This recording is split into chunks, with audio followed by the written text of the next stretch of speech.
السلام عليكم البنات، كي دايرين؟ لاباس عليكم؟ نتمنى تكونوا بخير وعلى خير ونلقاكم هذا الفيديو في احسن الاحوال يا رب. شفت مؤخرا واحد الضجه كبيره حول الريتينول اللي صراحه زوين بزاف وعنده منافع كثيره. كنا كنعرفوا الريتينول والفوائد ديالو، ولكن للاسف كيكون غالي بزاف.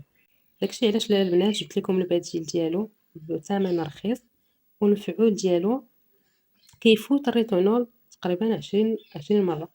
يعني قوي بزاف وزوين بزاف للبشرة. هاد البديل هو الريتاكنيل. كتشوفوا معايا هو مقشر كيف كتشوفوا، من مشتقات الفيتامين A. زوين بزاف للبشرة بالنسبة للبنات اللي كيعانيو من حب الشباب، من التصبغات، من الآثار ديال حب الشباب، من التجاعيد ديك الرقيقة. بالنسبة كاينين بنات اللي كتظهر عليهم التجاعيد، يعني واخا باقي صغارات في السن كتبان عليهم تجاعيد. زوين بزاف حتى يعني لمقاومة التجاعيد وتأخير ظهورها. فكنا حنا ضروري غادي يبانو علينا التجاعيد، ولكن هذا المقشر تيأخر الظهور ديالها. كذلك زوين بالنسبة للمسام، كيضيق المسام وكيقلل من ديك الإفرازات الدهنية. صراحة عنده بزاف د المنافع وبزاف د الفوائد، ولكن البنات خصنا نردو البال طريقة الاستعمال. بالنسبة لطريقة الاستعمال هي اللي صعيبة شوية، خصنا نردو ليها البال باش ما تكونش عندنا آثار جانبية من هذا المقشر. أول حاجة اللي خصنا نعرفوها البنات، هذا المقشر ممنوع للمرأة الحامل والمرأة المرضع، حتى المرأة اللي بغات تخطط، يعني كتخطط للحمل. خصها توقف هذا المقشر مدة شهر عاد باش تخطط للحمل ديالها إن شاء الله.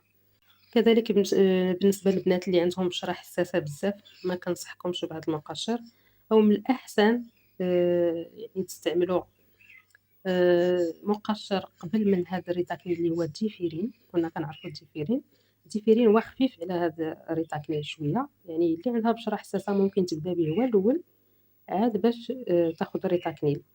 وبالنسبه للريتاكنيل ديما نبداو بهذا الريتاكنيل اللي فيه النسبه ديال 0.025%، من حيت كاين هذا 0.025% وكاينه النسبه ديال 0.05%.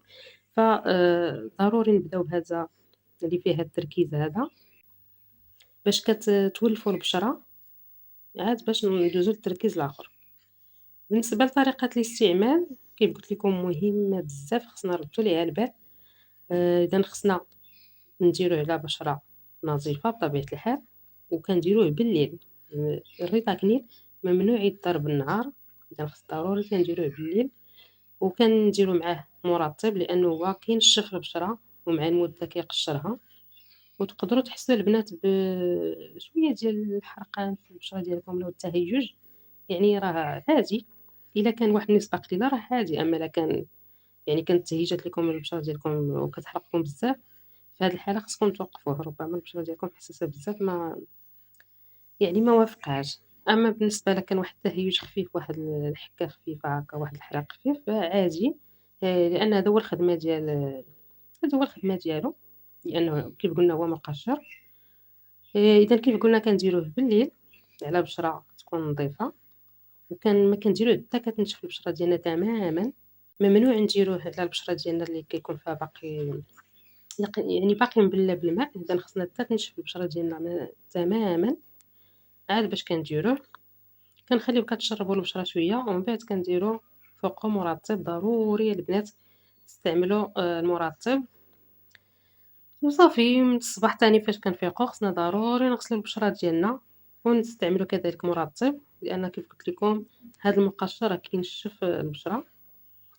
ومن بعد كنديرو الواقي الشمسي. ضروري البنات من استعمال الواقي الشمسي. الا ما درناش البنات الواقي الشمسي راه ممكن يرجع لينا هذا الريتاكنيل بالعكس، يعني بدل ما نحصلوا على نتيجة اللي بغينا غادي نحصلوا على العكس.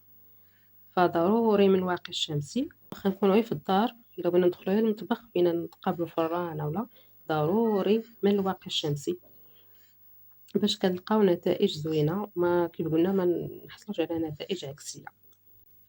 بالنسبه للكميه البنات كنديروا واحد النسبة قليلة يعني بحال تقريبًا قد الحبّة ديال الجلبانة، هادي واحد النسبة قليلة، وكنوزعوها على الوجه ديالنا، وكنجنبوا يعني تحت العينين والدورة ديال الفم وحتى الجناب ديال النيف، هاد المناطق هادو كيكونوا حساسين، إذا ضروري نتجنبوا هاد المناطق هادي فاش نستعملوا الريتاكنيل.